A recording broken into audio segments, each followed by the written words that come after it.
죽임을 당하는 것이다 이렇게 얘기했어요. 그래서 예수님이 뭐라고 말씀하면 예수님은 십자가를 지고 나를 쫓으라고 했는데 그냥 어거지로 지라고 그러지 않으셨어요. 나를 따라오려거든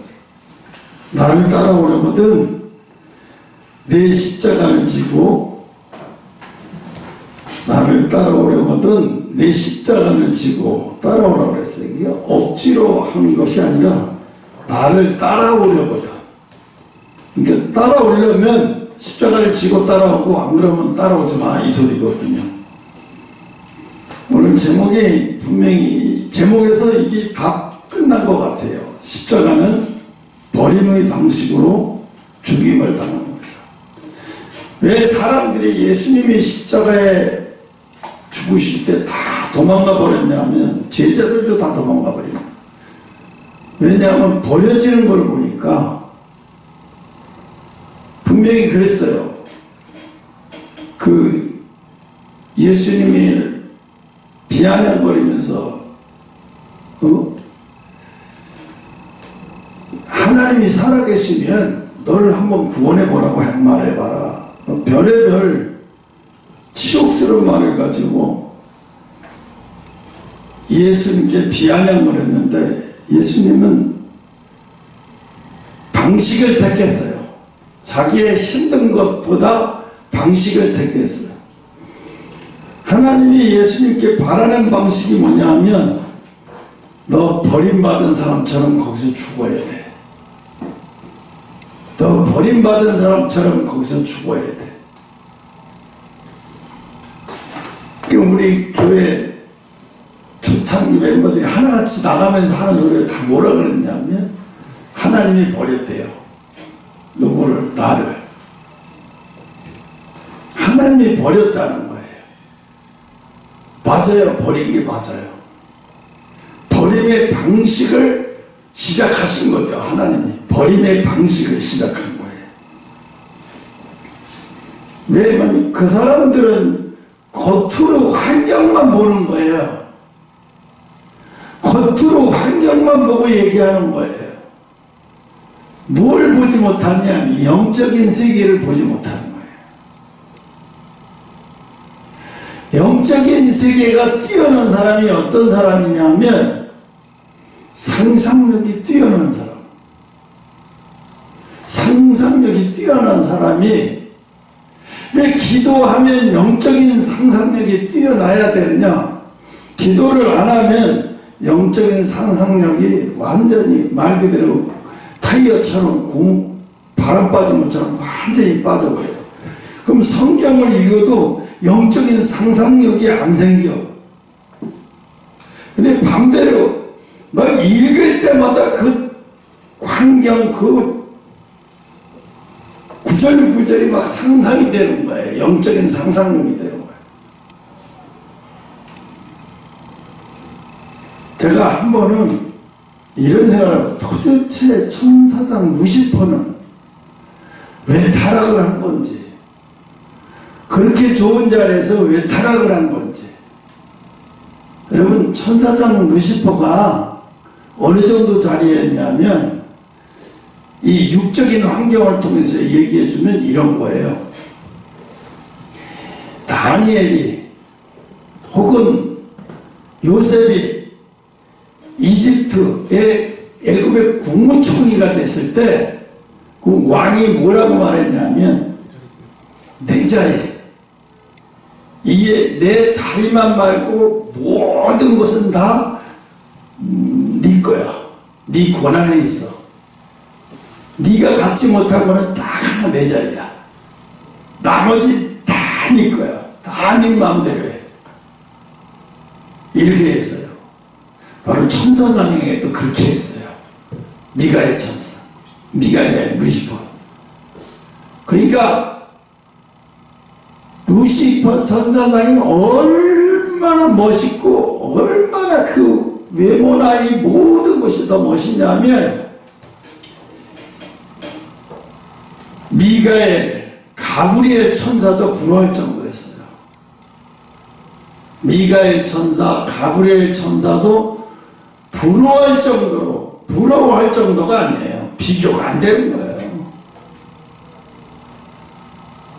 어느 정도냐면 이 천사장 루시퍼가 걸음을 걸을 때마다 그 들려오는 발걸이, 우리는 사람이 이렇게 걸으면 발소리가 들리잖아요. 근데 이 천사장 루시퍼는 걸을 때마다 아름다운 음악이 들리는 거예요.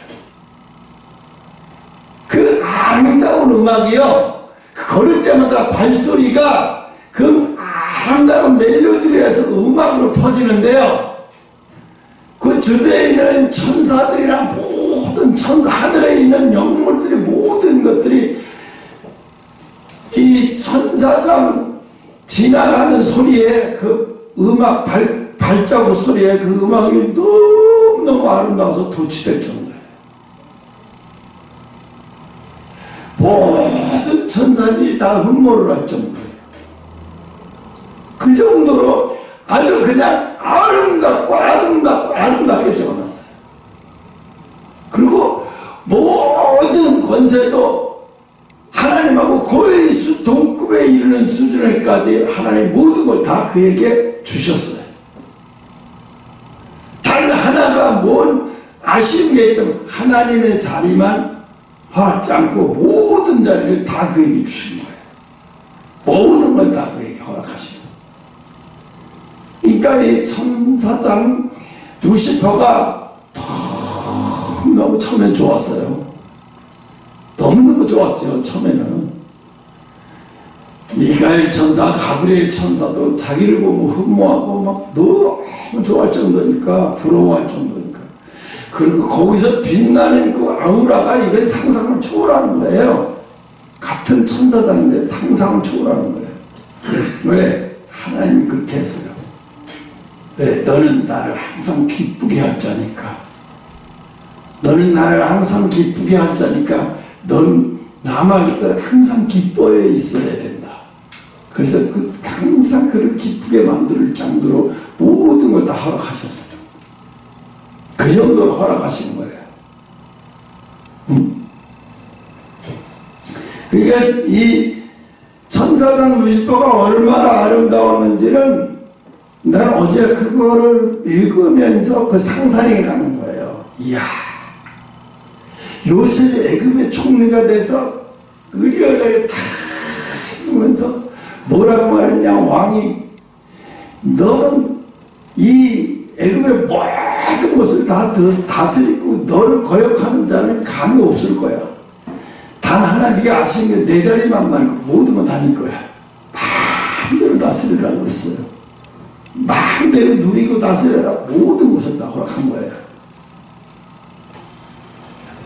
그래서 요셉이 시차를 나가잖아요. 애굽의 총리를 시차 나가면 거의 뭐 왕 수준으로 마차고 뭐고 금오시장 찬란한 걸 다 타고 지나가고요. 정말 상상을 초월할 정도인 거예요. 상상을. 응? 어마무시할 정도로 상상을 초월한 거예요.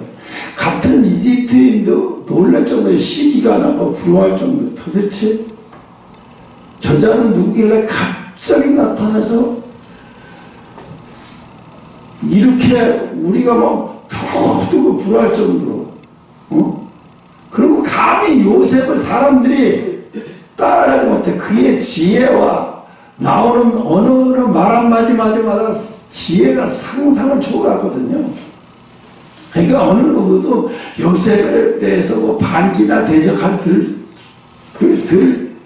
듣지 못하는 거예요. 그러니까 이 천사장 루시퍼가 그 정도로 생각하면 이 비유를 얘기한 거예요. 그것도 비유가 안 되죠. 근데 여러분이 알아듣기 쉽기 위해서 그렇게 비유를 적은 거예요. 그래서 나중에 이 천사장 루시퍼가 반란을 일으켜서 지구를 하나님의 하늘에서 쫓아버릴 때 천사의 3분의 1도 쫓아나갔잖아요. 이렇게 쫓아나가면서 그 미가엘이, 루시퍼가 왜 아담과 하와가 저렇게 됐어요? 하나님이 아담과 하와를 타락하라고 만드신 게 아니에요. 이제 아담과 하와를 통해서 하나님이 기쁨을 얻으시기 위해서 이제 천사장을 루시퍼가 완전히 가버렸으니까 하나님이 다른 방법을 택해서 사람이라는 존재를 만드시는 거예요. 그래서 하나님이 아담을 만드셨다 소리 듣고 천사장 루시퍼가 돌아버릴 정도로 시기질투한 거예요. 왜? 내가 받던 자인데, 내가 누려야 할 자인데, 내가 받아야 할 자리고 내가 누려야 할 자리고 내가 뺏겼어. 사람을 만들어가지고, 사람이 뭔지 모르지만 사람을 만들어가지고 아담이라는 자가 내 자리를 차지한 거예요. 영계의 입장에서 볼 때는 루시퍼가 아담을 이게 용서할 수가 없는 거야. 시기질투가 나서. 그러니까 어떻게 탐탐거리면 어떻게든지 하나님을 실망시키게 만들어서 죄를 저질러게 해서 하나님 앞에 못 가게 못 쓰게 만들기 위해서, 나처럼 거역하게 너도 똑같이 벌어지게 만들기 위해서. 그래서 뱀이라고 하는 형상을 가지고 이용해서 아담을 죄를 짓게 해서 하나님과 멀어지게 만들게 단절시키는 거예요. 단절. 그래서 단절된 거예요. 그래서 하나님이 그 단절된 것을 다시 회복시키기 위해서 방법으로 율법을 주셨지만 율법 갖고는 안 되잖아요. 율법 갖고는 하나님 모르셨을까요? 다 아시죠. 율법 갖고 안 되겠구나. 그래서 예수님을 이 땅에 보내신 거예요. 응? 그래서 예수님이 이 땅에 오시는데, 예수님의 십자가는 사람들이 예수님이 이 땅에 오셔서 하나님의 아들이라고 그러고 메시아라고 했는데 사람들한테 맨날 핍박받고 채찍당하고 쫓겨다니고 맨날 이런 것만 보여주면 3년 동안. 그러니까 로마 사람들이 볼 때는 허허 저거 맨날 언젠간 저거 죽여야 되겠다. 언젠간 저거 죽여버려야 되겠네. 응? 그게 어떻게? 사실은 그 로마 사람들이 아니에요. 하나님이 마귀가 사탄이 예수님을 야, 너 아담도 죽였는데 내가 너를 못 죽일 것 같아. 내가 너를 못 죽일 것 같아. 아담도 죽였는데. 응? 그런데 사탄이 우리 악한 마귀 사탄이는 하나님이 하시는 계획을 읽을 수가 없어요. 다 영물이긴 해도 하나님이 하시는 일을 읽을 수가 없죠. 예수님을 죽였기 때문에 자기는 또 이번에도 아담을 실패시키고 예수님을 하나님의 아들을 이 땅에 보내서 사람을 통해서 사람을 형상 있게 만들어서 또 실패를 죽이게 만들면 또 실패할 거예요. 또 실패를 시킨 거예요. 응? 사탄 마귀도 이때까지만 해도 뭐라고 하냐면 족족 실패하게 만들 거예요. 누구를 보내든 누구를 씌우든 족족 실패해서 하나님과 멀어지게 만들 거예요. 사람이 하나님 앞으로 가는 길을 완전히 막아버리는 거죠. 그래서 십자가는 사람들이 죽음으로 생각하는데 십자가는 죽음이 아니고 죽음의 길로 통해서 하나님께로 가는 길이야. 죽음의 길로 통해서 하나님께 가는 길. 그래서 십자가가 싫은 이유는 고통 때문이죠. 또 희생 때문에 싫은 거죠. 근데 결정적으로 싫은 게 뭐냐 하면, 십자가의 죽음이 결정적으로 싫은 게 뭐냐면, 사람들이 다 도망갔지만 예수님이 십자가에 죽으시고 무덤에 있는 동안 다 도망갔어요. 다 도망갔지만 마리아는 도망갈 수 없잖아요. 어찌됐든 성령으로 잉태했든 어찌됐든 내 아들이잖아요. 내가 낳은 아들, 내 몸속에서 낳은 아들. 응? 마리아는 떠날 수가 없죠. 제자들은 떠나도 마리아는 떠날 수 없는 거예요. 응? 오늘 예수님은 많은 사람들이 십자가를 뭐라고 생각하고 있냐면 짐이라고 생각하고 있어요. 아, 예수 믿으면 십자가가 뭐 그렇게 많은지, 제재당하는 게 뭐가 많은지, 아, 너무 싫다는 거예요. 왜? 십자가가 너무 싫은 이유는 왜 사람들이 작은 교회로 안 가고 전부 큰 교회로 모이냐? 작은 교회로 가면, 작은 교회에서 신앙생활 하는 게 보면 은혜가 좀 충만했을 때 괜찮은데, 은혜가 충만하지 않고 막 상처가 받고 막 마음이 힘들고 고통스러울 때는 어떻게 느껴지냐면, 여기 무슨 하나님이 있겠어? 여기 무슨 하나님이 있어? 이런 예배를 무슨 하나님이 받겠어? 그리고 그 사람들이 느끼는 건 뭐냐면, 주변 환경을 들어서 이건 하나님이 단절이야, 이건 하나님과의 단절된 교회야. 보니까 인간적으로 볼 때 볼 게 너무 없어. 내가 조그만 교회 돌아다녀 봤는데 인간적으로 볼 땐 볼 게 아무것도 없고 느껴지는 게 아무것도 없어요. 그 왜냐? 마음이 힘들고 힘들어 죽겠는데, 가보면 꼭 가보면 거기도 가도 하나님이 단절된 것 같은 느낌이 들고, 저기 가도 하나님이 단절된 것 같은 느낌. 견딜 수가 없는 거야. 왜? 하나님이 없는 것 같이 단절된 것 같은 느낌. 왜 그런 느낌이 들게 내버려 둘까요? 왜 조그만 교회 같은 데 가면 단절된 느낌이 드는데, 큰 교회 가고 성가대가 오롱차고 막 사람들이 바글바글한 데는, 그런데 단절된, 바로 이거야. 아, 내가 원하는 건 이런 예배야. 아, 내가 여기 이러니까 막 하나님이 여기 계신 것 같고 막 그런 느낌이 드는 거예요.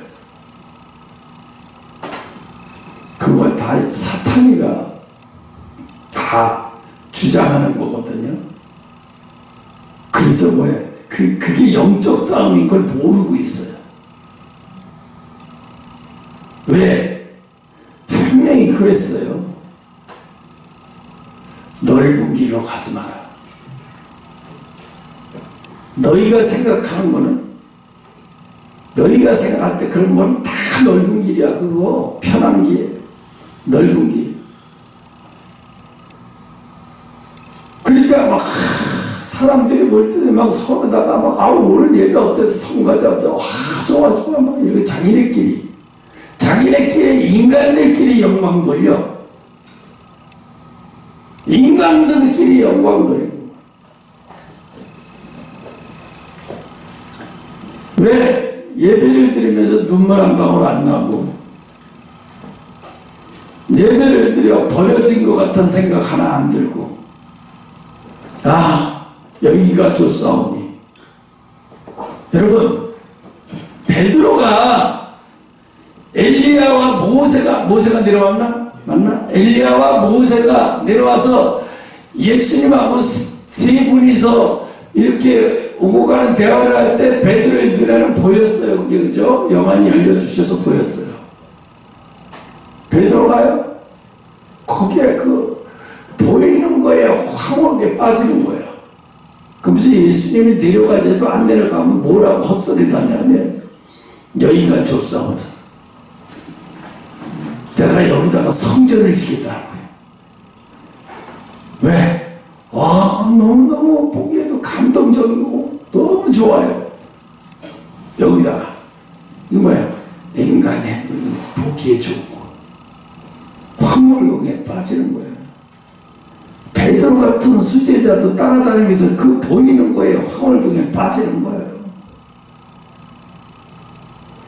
왜 여러분 지금 미디어 시스템을 통해서 막 교회 웬만한 큰 교회 같은 중형 교회도 그래요. 이거 음향관리 이런 사람들 전문가들이에요. 다 일반인이 하는 게 아니에요. 다 전문가들이에요. 유튜브 관리하는 것도 다 전문가들이 하면서 이걸 거의 막 사업적인 식으로 아주 치밀하게 사람들의 마음을 완전히 낚이는 식으로, 그러니까 영상을 통해서 영혼을 낚는 거예요. 영상을 통해서. 그러니까 베드로 같은 사람도 그 당시에 그 보이는 환경에 뻑갈졌는데, 만약에 베드로가 이 시대에 있었으면 와, 뻑갈교회들 많아요.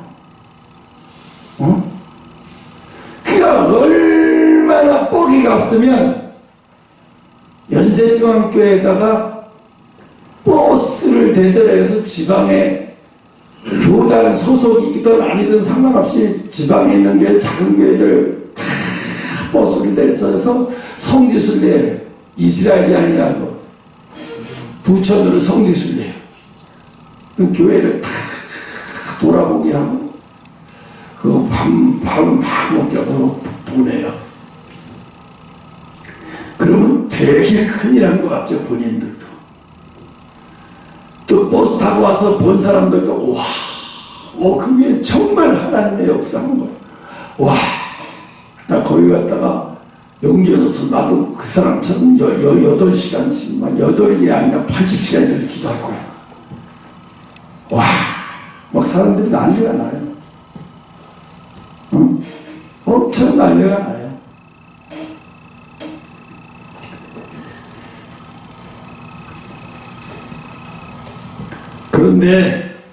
그런데 십자가가 두려운 이유는 고통과 죽음이 너무 두려운 거예요. 고통이 너무 싫은 거예요. 예수님의 십자가를 지고 제자가 되려니까 그 고통이 너무 싫은 거예요. 또 죽음이라는 건 자아가 죽는 게 너무 힘들어요. 자아가 죽는 게 너무 힘들어요. 여러분, 자아가 죽으려면 예령이한테도 그릇을 보여줬다고 했습니다. 우리 교회 성도들이 하나하나 그릇을 보여줘야 되는데, 예영이는 자아가 죽는 거에, 아직도 자아가 다 죽은 건 아니지만 어찌됐든 1차적으로 자아가 어렸을 때 죽일 때 목사님 사모님 손에서 크면서 자아가 많이 죽었어요. 그때 정말 고집 셌어요. 코가 이렇게 줄줄줄 나오면서 막 울면서도 고집 안 꺾어요. 엄청 났어요. 어느 정도냐면, 너희 엄마가 저기 있다, 이씨, 자기 딸이나 잘하지 왜 내 딸을, 내 자식이 저렇게까지 하는 거야, 막. 그럼 얼마나 자아가 죽었겠어요. 오늘 아침에 밥을 먹으면서 한나가 하나님 앞에 약속을 했잖아요. 자기 아들 하나님 앞에 바치겠다고. 저 떨어져 갖고 3살 된 아이를 엘리지 이사장에 데리고 와서 내가 하나님 앞에 바친다고 했어요. 이제 젖뛰었어요. 엘리 제사장님이 키워주세요. 그러니까 엘리 제사장이 너무 좋아서 그래 내가 다 키워주마. 그래 네 믿음이 크다고 그랬어. 또 제사장은 기분 좋고 가고, 하나도 뭐 하나님 주셨으니까 하나님 앞에 드려서 기분 좋고 갔지만, 사무엘은 어떻게 했어요? 3살짜리 엄마가 날 버리고 가요. 그때부터 공포인 거예요. 그때부터 자기를 지켜줄 사람이 없는 거예요. 이제 힘들고 어려울 때 누구를 불러야 할지도 모르고, 엄마 소리 아무리 해봐야 소용도 없는 거예요. 혼자 우는 수밖에 없어요. 그 3살짜리가 이제 제사장이 밥 먹으러 나와서 밥도 제대로 지숟갈로 제대로 퍼먹지도 못하는 그런 나이잖아요. 그럼 어떻게 되겠어요? 우리 3살부터 자가 죽는 거예요. 죽이는 거예요. 죽여야, 인간의 자가 죽여야 사무엘이라고 하는 이스라엘 선지자 같은 노릇을 할 수가 있는 거예요. 자가 죽이지 못하면 절대 선지자도 못해. 안 돼요. 할 수가 없는 거예요. 여러분 생각해봐요. 윤석열 대통령, 김건희 여사를 왜 저 감옥에 넣고 저렇게 하셨을까? 저분은 자가 대단한 사람이에요. 아버지가, 어머니가 훌륭한 교육자 집안이고, 아버지는 연세대학교 뭐 훌륭한 명예교수에다가 뭐 세상이 다 아는 지식인이고, 또 귀여움 받으면서 모세가 40년 동안 자란 것처럼 귀공자로 다녔단 말이에요. 또 그런 데다가 인류대학 나와서 고시 패스해서 또 강력부에서 부장검사까지 하면서 세상 두려울 게 없는 거예요. 세상의 엘리트라고 하는 다 과정을 거친 사람이 윤석열이에요. 이런 사람이 대통령이 됐어요. 대통령이 되니까 뭐가 대단하냐면 타협할 줄 몰라요. 자기가 아닌 것은 아니고 타협할 줄 몰라요. 불도저 같은 거예요. 그러니까 그래? 부정선거 분명히 확실한데? 그럼 이 부정선거를 팔자 끝장을 내버려야지. 정치적으로는 계산 안 해요. 옛날 과거에 있던 내 부장검사라고 하는, 아직도 그게 몸에 배 있어요. 대통령이 돼서 자기가 그냥 해버리겠다고, 계엄을 통해서 다 끝장을 내버리겠다고. 근데 대통령의 자리는 그렇게 해갖고 될 수가 없어요. 할 수도 없고 될 수도 없고. 그때 이 양반은 그렇게 하겠다고 자기가 진짜로 자기 마누라하고 밤새도록 싸웠어요. 이 새끼 저 새끼 하면서, 내가 너한테 장가가 시집가 가지고 네가 나한테 해주려고 했어. 응? 야, 너 그렇게 안 하면 나는 하루아침에 다 망가지고 또 수사받으면서 내가 막 제발 하지 말라고 비웠을 거예요. 엄청나게 싸웠다고 그랬어요. 밖에 소리 지르고 막 싸우고 집어 던지고. 근데 저질렀어요, 일을. 그리고 감옥에 갔어요. 저가 복음을 받아들이는 일이 쉬운 게 아니거든요. 복음을 받아들이기 쉬운 게 아니에요. 자아가 죽는 일은요, 이 세상에 모든 소망이 다 끊어져서 그 속에 이제 끝이야, 이제 죽는, 나는 끝났다, 이제 죽었다, 거기가 자아가 죽는 거예요. 이제 나는 끝이야, 이제 나는 죽었다, 더 이상 희망이 없어, 끝났다 이제. 그게 자아가 죽는 아주 끝이야. 거기가 끝이. 거기까지 간 거예요. 왜? 사람들 보니까 국민을 위해서 한 일이고 나라를 위해서 한 일인데, 아니 그 나라를 위해서 한 일을 국민한테 버림받고 있잖아요. 지금 버림당하고 있는 거잖아요. 옳은 일을 했음에도 불구하고 버림받고 있어요. 엄청나게 버림받고 있고, 자기 당에서조차 그 계엄을 하지 말았어야 된다고 해서 다 버려버렸어요. 다 버려. 원래 지도자를 기르려는 게 그래요. 다 버렸어요. 다. 아무도 자기를 헤아려주는 인간이 없는 거예요. 응? 그러니까 뭐 이렇게 말도 못하게 죽어도 살아도 살아있는 게 아니더라고. 응? 그 모습을 보는 정광훈 목사가 볼 때는 이 사람이 살아있지만 죽은 사람이랑 마찬가지다 생각이 드니까 눈물이 퍽퍽 흘려지는 거예요. 그 앞에서 면회 가서 아무 소리 못하고 2~3분 동안 계속 울기만 했다잖아. 응? 모르겠어요. 그분을 하나님 어떻게 쓰실지 또 어떻게 하실지는 잘 모르겠어요. 그 일은 아직 내가 정확하게 하나님을 받은 건 없어 모르겠어요. 예수님, 감히 뭐 윤석열 대통령이 감기를 예수님하고 비교할 수 없죠. 비교가 되지도 않지만 비교할 수도 없고요. 그런데 이 버림받는다고 하는 거예요. 예수님이 하나님의 아들이라면서 어떻게 이렇게 철저하게 버려지냐 말이에요. 아무 힘도 써보지도 않고 그냥 그 십자가에 그냥 순수하게 모든 능력이 다 있음에도 그대로 바뀌어서 그대로 죽는 걸 보니까 제자들이 어떤 생각이 드냐? 우리 망했다라는 생각이 드는 거예요. 다 도망가려고. 우린 망해서 끝났어. 다 도망가려고.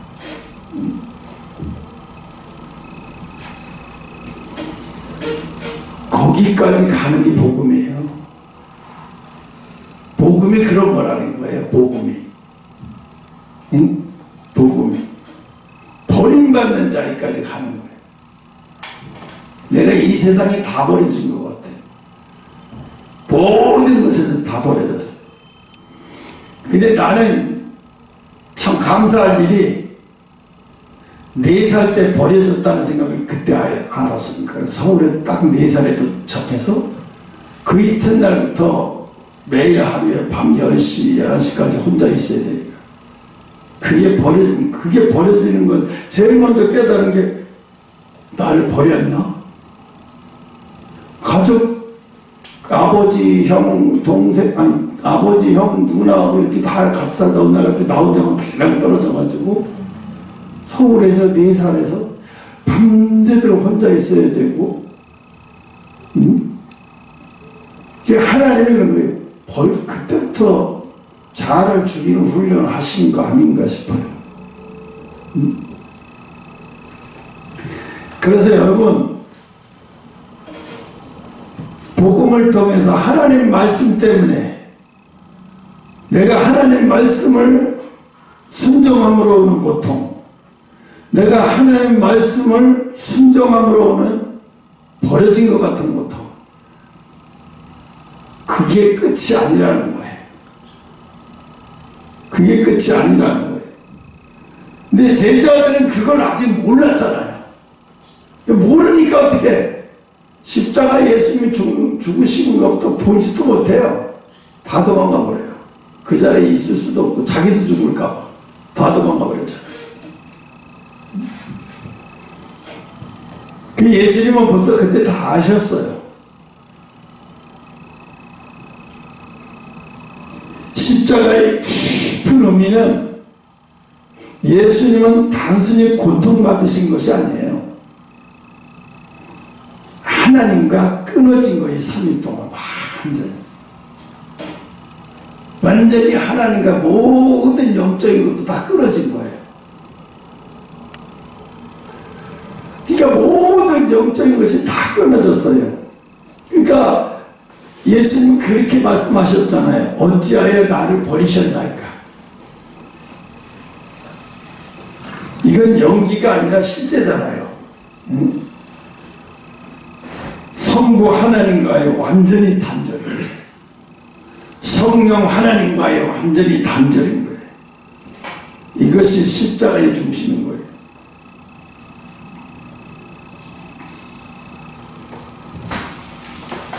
사람은 몸의 고통보다 관계의 상처에 더 오래 무너져 버려요. 관계 관계의 상처에 더 오래 무너지는데 가족에게 버림받아요. 예수님의 제자의 길을 가면 가족에게도 버림받고 친구에게도 버림받고 또 세상 관계에서도 완전히 버려진 것 같은, 자기가 꼭 내가 무슨 한국 사람인데 필리핀 사람처럼 외국인처럼 느껴지는 거예요. 당연한 거예요. 그거. 그렇게 안 느껴지면 그 정상이 아닌 거예요. 그래서 관계의 단절이, 하나님의 관계의 단절을 시키시는 거예요.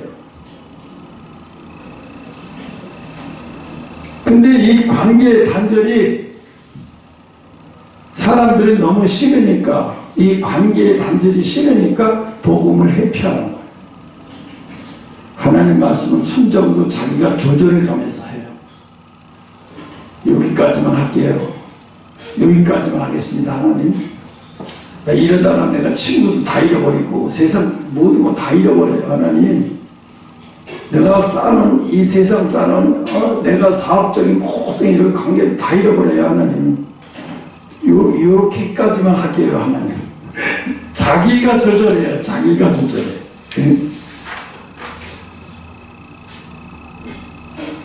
우리는 하나님 없이 살아온 존재고, 또 마음속에서 언제든지 하나님 없이 사는 것이 편하다고 생각을 하고 한쪽에다 머리 그런 생각을 두고 살아요. 응? 그 결과가 나중에는 예수님과의 관계가 끊어져 버리는 거예요. 이 마지막 시대에는 뭐냐면, 이 마지막 시대에는 예수님과의 관계가 끊어지면 그거 끝장난 거예요. 그게 끝난 관계예요. 그게 끝난 거예요. 왜 끝나냐면, 세상에 어리둥절하게 예수 믿으면 세상에도 또 세상 사람처럼 못놀고, 예수 안에서도 정말 뜨거운 성령의 사람처럼 은혜 받으면서 기쁨으로 살지도 못하고.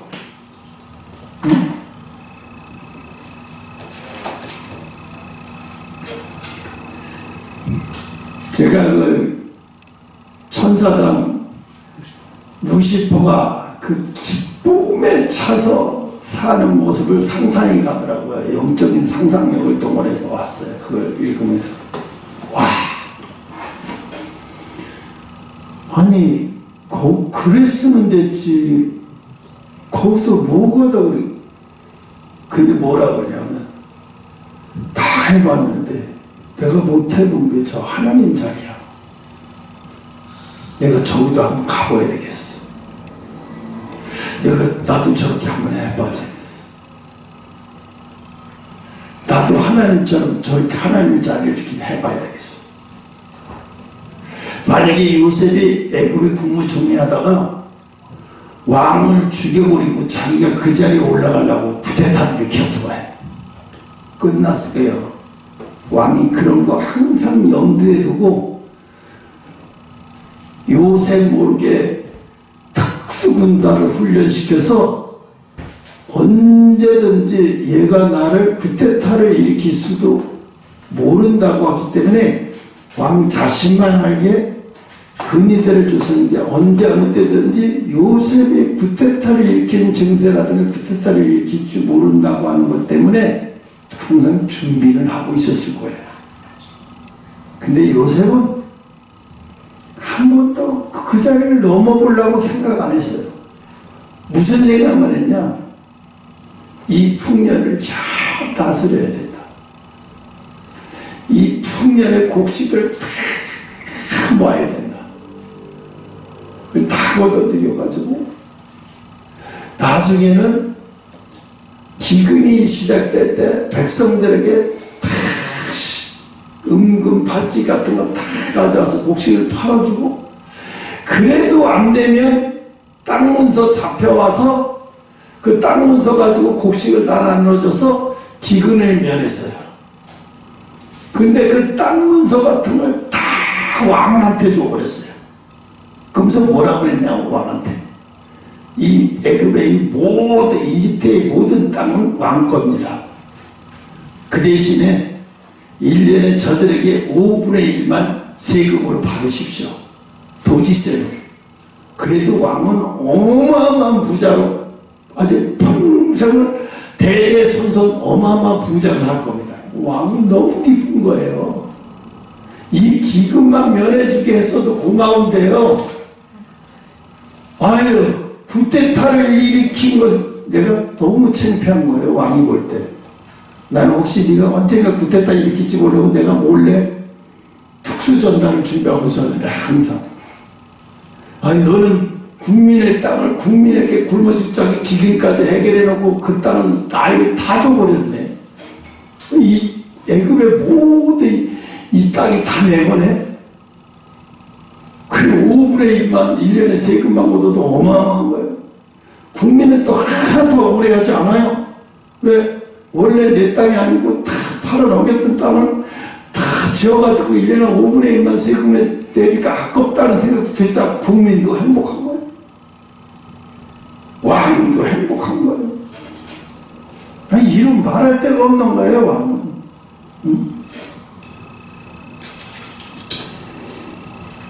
그래서, 이게, 지금도 그런 거예요. 교회가 커지잖아요. 하나님이 주인이 아니에요. 자기가 주인인 거예요. 혹은 목사가 주인이고, 혹은 장로들이 자기네끼리 모여서 이권 다툼 상황하면서 교회를 자기들이 주인인 거예요. 이미 하나님이 주인이 아니고 완전히 가버린 거예요. 썩어버리고 가버렸어요. 썩을 대로 썩어버렸어요.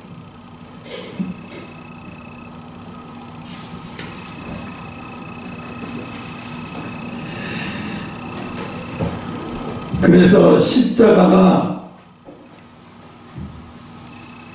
지옥의 불이 아니라 십자가는 지옥의 불이 아니고 하나님 없는 상태예요.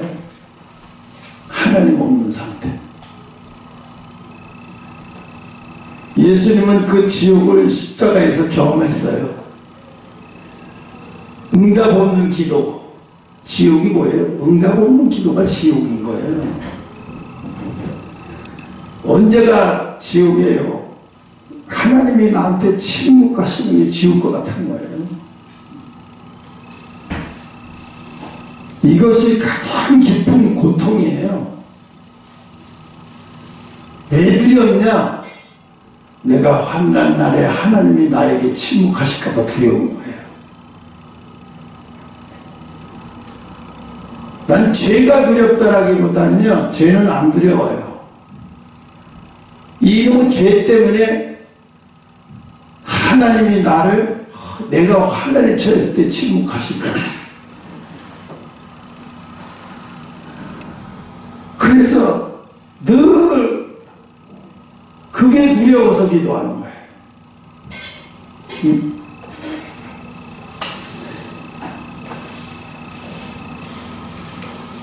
세상 사람들이 이렇게 보면은요, 60, 70 이렇게 때 보면 사람들이 벌써부터 두려움에 쌓여 있어요. 죽음에 대한 두려움. 죽음에 대한 두려움이 쌓여 있어요. 예를 들자면 암에 걸린 사람들은 자기가 대충 언제 죽을지가 대충 나와요. 시장, 위암, 무슨 암 이렇게 대충 나오는데 이 당뇨는 겉은 말짱해. 그러니까 언제 죽을지 몰라요. 그 사람들이 어떻게? 당뇨를 그렇게 위험한 병이라고 생각 안 해요. 그리고 쉽게 생각해요. 그러다 어느 날 합병증으로 갑자기 죽게 되는 거예요.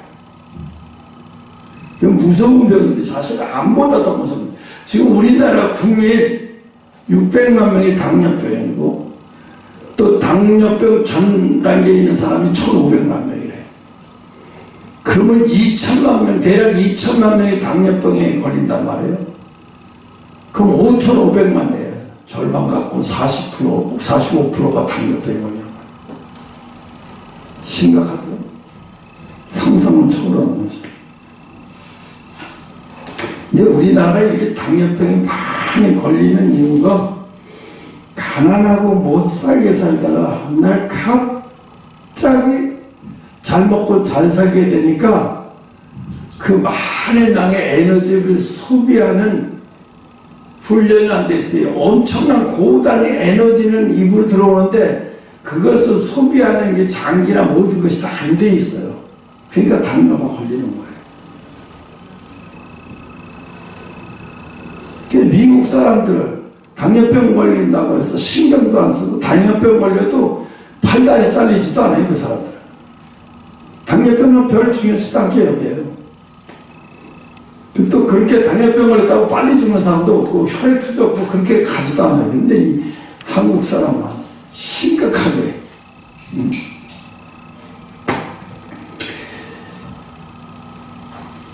사람이 완전히 혼자가 되는 순간 사람이 하나님이 이렇게 만들어요. 사람이 완전히 혼자가 되는 순간을 만들어놔요. 여러분 그 완전히 혼자가 되는 순간을 자꾸 모면하려고 하지 말고 외면하려고 하지 마요.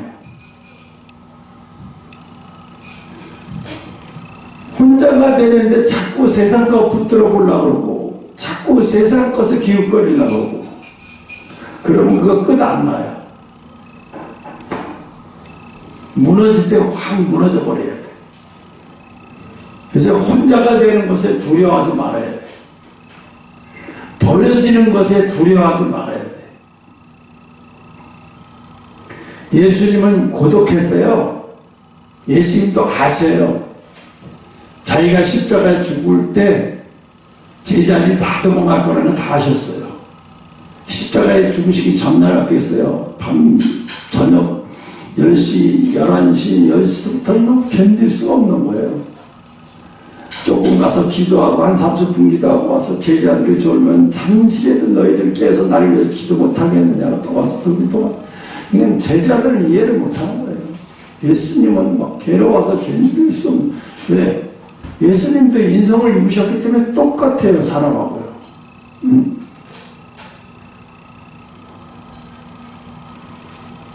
근데 예수님은 뭐냐면 그 완전한 버려짐을 스스로 선택했다는 거예요.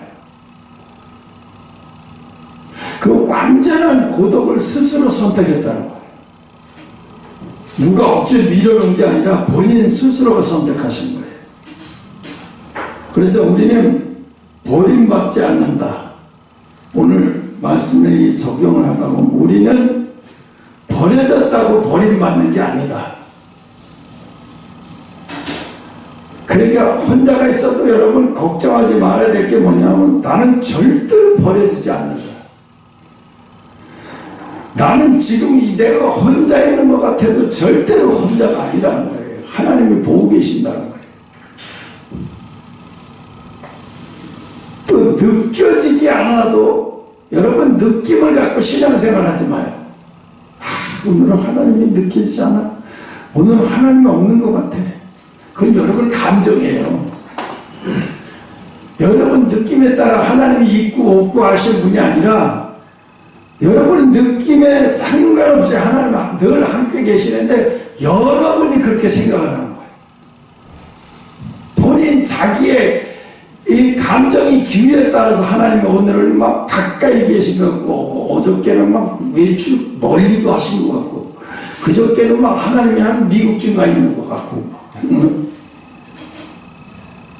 언제는 또 하나님이 완전히 나를 버린 것 같고 절대 그렇지 않은데 자기가 그렇게 생각하는 거예요. 자기 감정이 그렇게 생각하는 거예요. 근데 그걸 자꾸 그런 감정을 갖다 주고 그런 환경을 갖다 줘서 하나님을 의심하게 만드는 게 사탄이가 하는 일이에요. 마귀가 하는 일이에요. 그러니까 우리 여러분 느낌으로 신앙생활 하지 마라. 감정으로 신앙생활 하지 마라. 그래서 뭘 신앙생활을 해? 믿음으로 신앙생활하는 거예요. 절대로 버림받지 않는다. 절대로 떠나시지 않은 분이다. 절대로 혼자 내버려 두시는 분이 아니다. 나는 절대로 버리지 않는다는 말을 가지고 꼭 붙드시는 여러분들이 바랍니다. 그래서 신앙생활은 오늘도 아까 이 제목처럼, 그러니까 겉으로 볼 때 십자가는 버림받는 왜 저 사람 저렇게 신앙생활 잘하고 열심히 하는데 왜 버려진 것 같지? 왜 버림받은 것 같지? 그러니까 주변에 막 따갑잖아요. 환경이. 저 사람들이 그런 눈총으로 나를 보는 게 따갑잖아요. 옛날에 김갑조 한임에 있어 뭐랬어요? 김갑조 망했대. 걔 교회 가다 뭐 돈 다 바치고 다 망해버렸다고 끝났다고 하더라고. 무슨 신앙을 이렇게 하나? 뭐 다 망했다고 소문이라고. 응? 다 끝났다고 소문이라고. 그 세상 환경에 그거는 주변 환경이 나를 그렇게 몰아가는 거예요. 만들어가는 거예요. 그리고 왜? 거기에 속지 말라고. 세상 시선에 속지 말라는 거죠. 세상 시선에 좌우되지 말라는 거죠.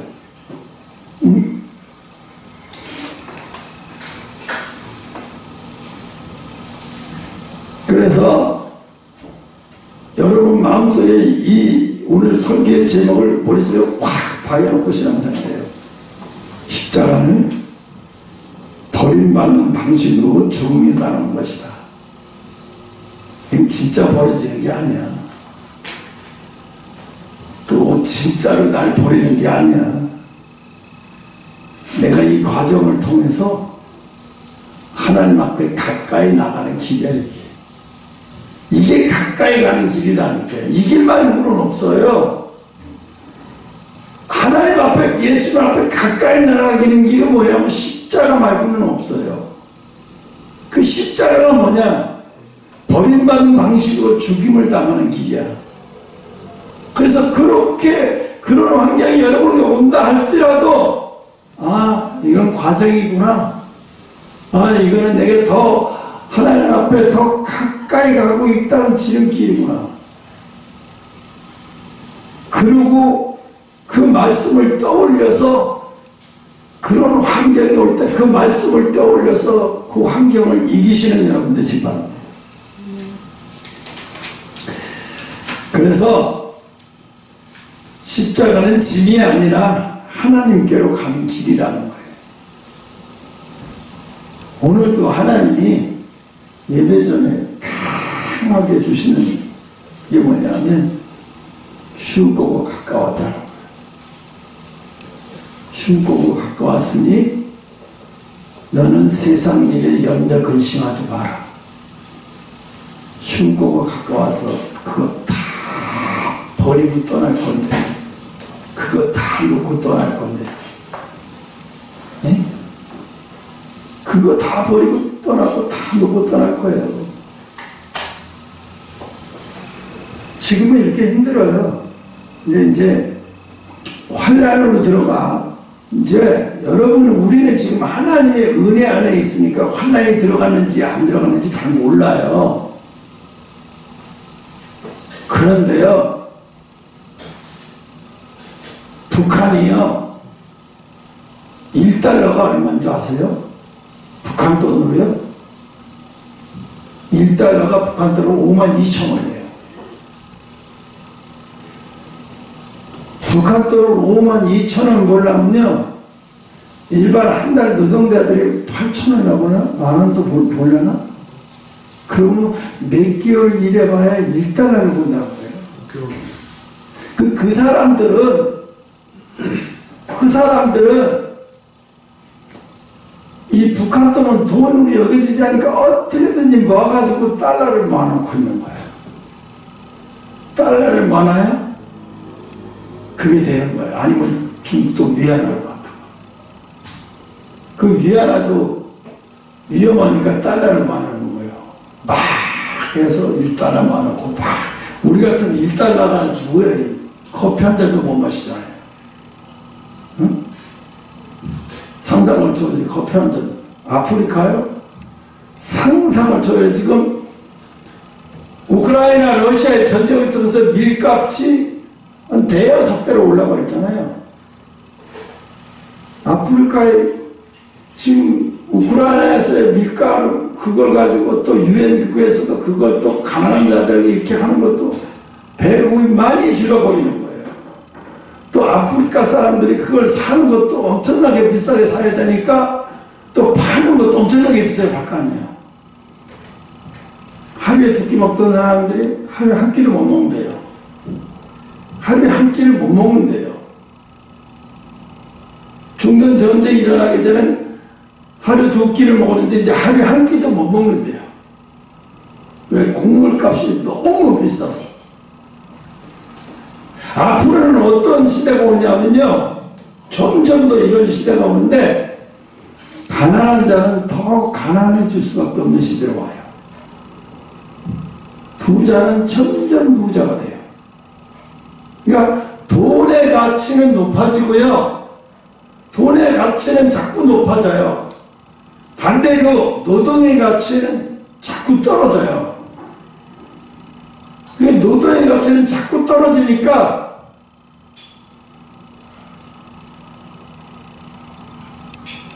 죽으라고 하루 일해가지고 나중에는 하루 밥 먹기 살기 힘들 정도로, 그 정도로 노동의 가치가 떨어지는 시대가 점점 오는 거예요.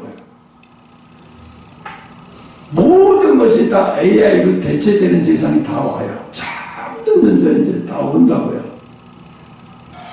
그럼 이제 노동의 가치가 그때 가서는 더 말할 수 없이, 그래서 노동으로 일하는 거 일자리가 로봇가 다 뺏어갔기 때문에 할 게 없어요. 일할 게. 그러니까 일할 자리가, 노동으로 일하는 사람 일할 자리 말도 못해. 그리고 또 하나는 게 뭐냐면 엘리트 직업들이 다 사라져버려요. 많이 배워봤자 써먹을 데가 없어요. 왜?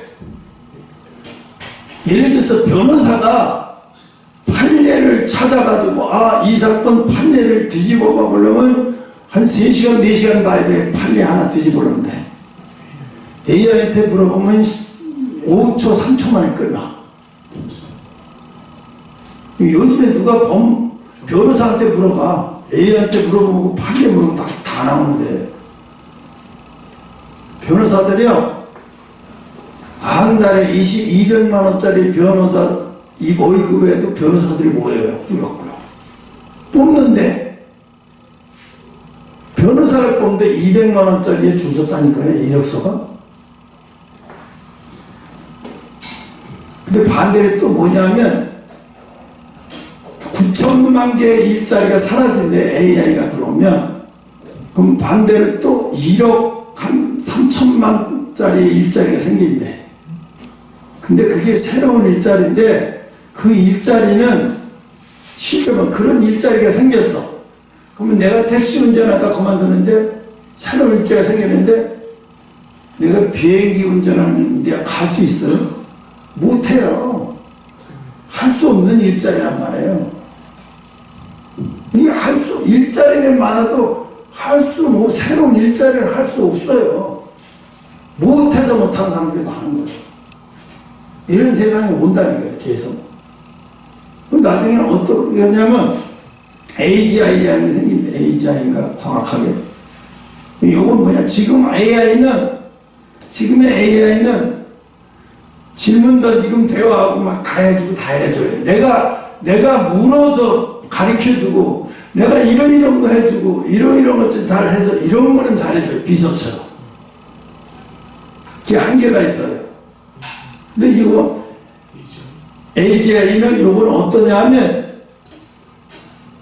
이거는 인간이 풀 수 없는 문제를 AGI가 다 해요.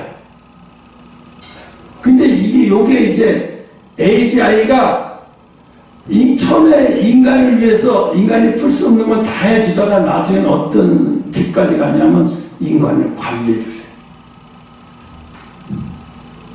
인간들을 못한 게 이거 우리가 인간을 관리하는 시스템으로 가는 거야. 그러면 사람이 A자에게 통제를 못하는 거야. 그럼 A자에게 자기들끼리 판단해서 자기들끼리 다 쓰라고 자기들 다 해요. 나중에 그런 시대가 와요. 기계가 로봇가 인간을 사냥하는 시대. 이게 거짓말이 아니에요. 길어봤자 15년. 길어봤자 15년. 그런 시대 15년도 안 걸릴 것 같아요. 너무 빨리 왔잖아요. 옛날에 인도 사람들, 영국 사람들 인도의 소망 그거 따다가 막 이렇게 하고 일어나고 했는데 나중에 방직 공장 되니까 어떻게 됐어요? 수많은 사람들이 잘렸잖아요. 방직기가 다 만들어내니까 뭐 그거 간단했잖아요. 지금 시대가 이제 너무 아무리 이게 날개도 인간이 날개도 안 돼요. 예, 그런 시대가 와요.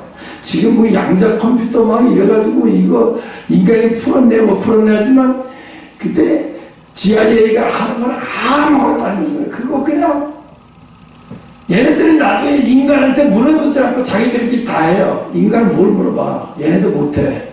자기들이 다 해버리고 판단 다 해버리고. 그건 뭐야?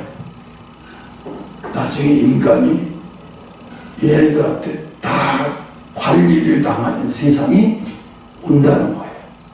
내가 나의 80도 전에 그러면요 하나님은 환난 중간에 나를 3년을 쓰고 데려간다고 했으니까 내가 3년 쓰고 바로 갈지 3년 쓰고 후 3년 반을 그 고통 못 견뎌. 그 환난은 순교 아니면 답이 없어요.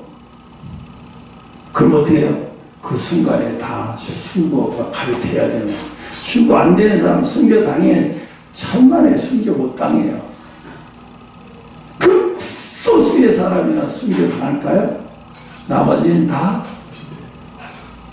하나님을 떠나고 버리게 되는 거예요. 그럼 끝난 거예요. 이 세상은. 이 세상은 다 완전히 사탄이가 지배하는 세상으로 다 끝나는 거죠.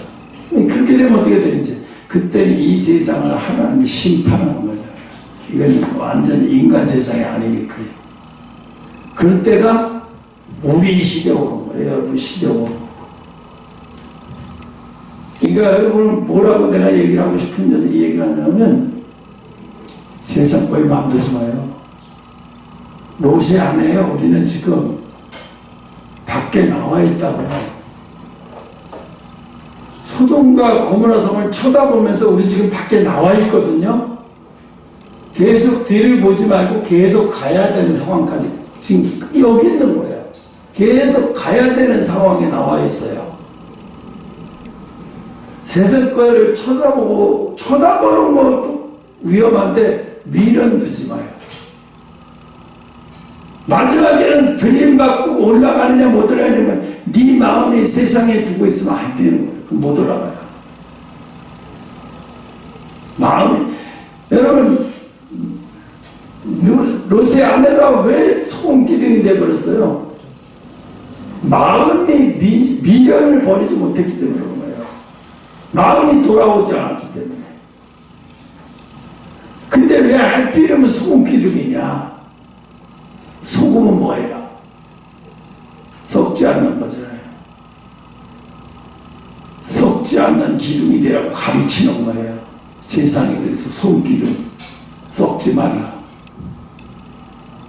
너희들은 세상의 소금이라는 뜻이에요. 그래서 소금기둥을 내가 하나님 앞 하나님 왜 하필이면 소금기둥이니까 바위기둥이 될 수도 있고 뭐 다른 기둥도 있잖아요. 왜 하필이면 소금기둥입니까? 그게 성경의 말씀하고 연관이 있는지 믿으시기 바랍니다. 기도하면 늦었어요. 좀 길게 했는데